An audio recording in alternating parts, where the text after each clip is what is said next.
All right, I'm back and we're going to talk a little bit about the slip tool and also the track select forward tool. And I know we've sort of covered these already, but let's try and make sure that we really understand them.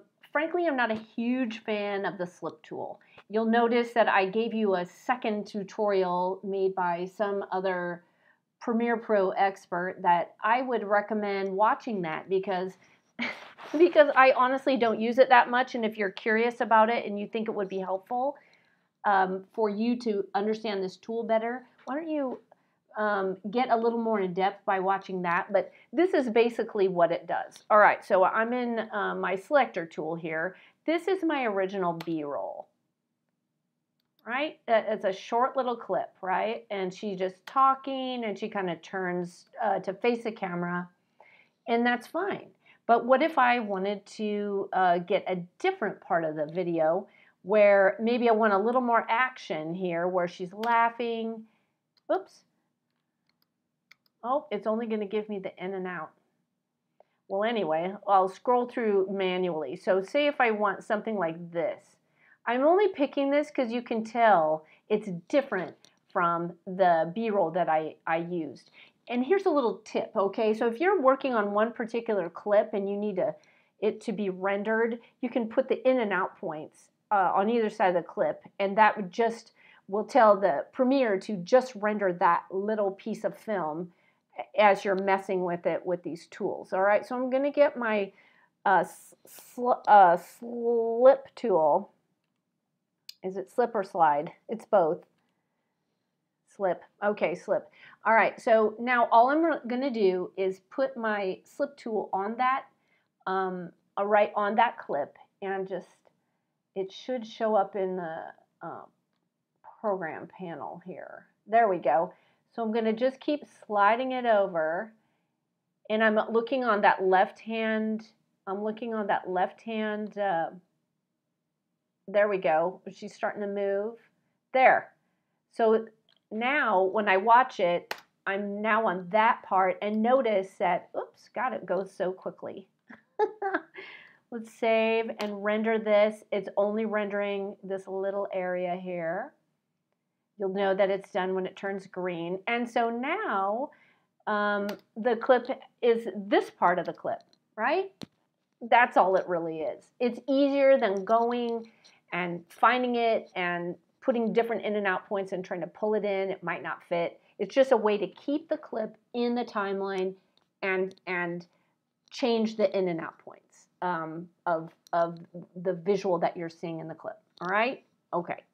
Now, we've got the track select forward tool. This is so handy if I've got something that I'm going to change the in and outs to the whole sequence now. Sorry, while I'm trying to talk. Anyway, out. Okay. So say right in the middle here, I think, oh, this would be a perfect place for another quote by Amy Mather. I'm going to need my selector tool on right here. You know, say I want this clip. So I'm going to Command C. So I've copied that clip. Then I'm going to go here.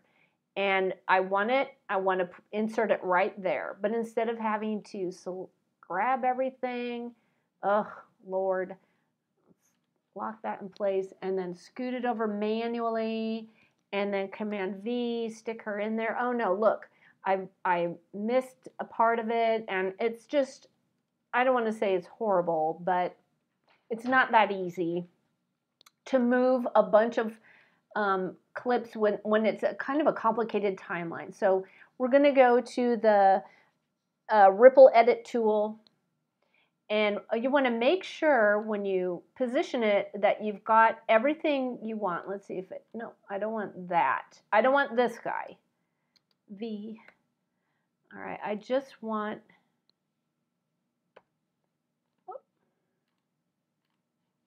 what's the, oh, it's A. All right.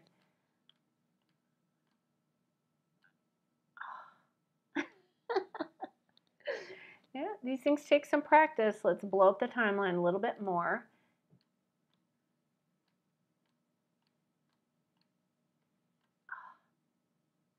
Yeah.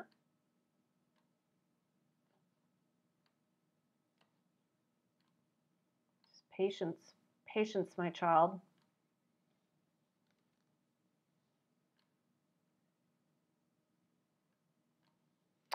All right, if this was really happening to me, let's just say it is. These are overlapping, is why that's happening. So I would scoot the whole thing over. Let's go out a little bit. And then because this is a pretty simple clip, there's not too much going on with it, I'm just going to scoot it back. All right.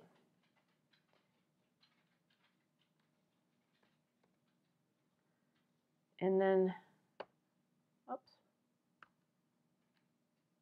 And then I'll continue moving that out of the way. It's got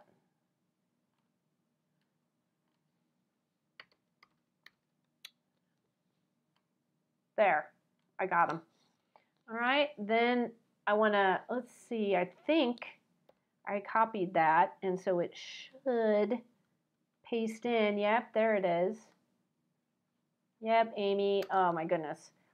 She's the coolest librarian ever. Then to move this back, it does show the arrows pointing that way, but I can simply pull it back like that. And I'm probably going to overlap that B-roll just a little bit.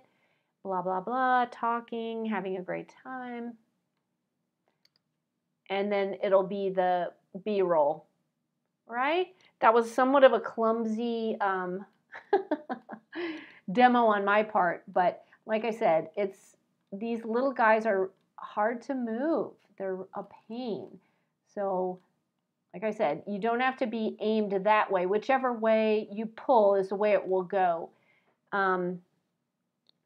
The Shift A will move the whole timeline towards the front. Just regular A going towards the rear of the timeline, Shift A going towards front. Oh, my heavens. All right, I think we're good. Let's call it good for there, and I will see you next time.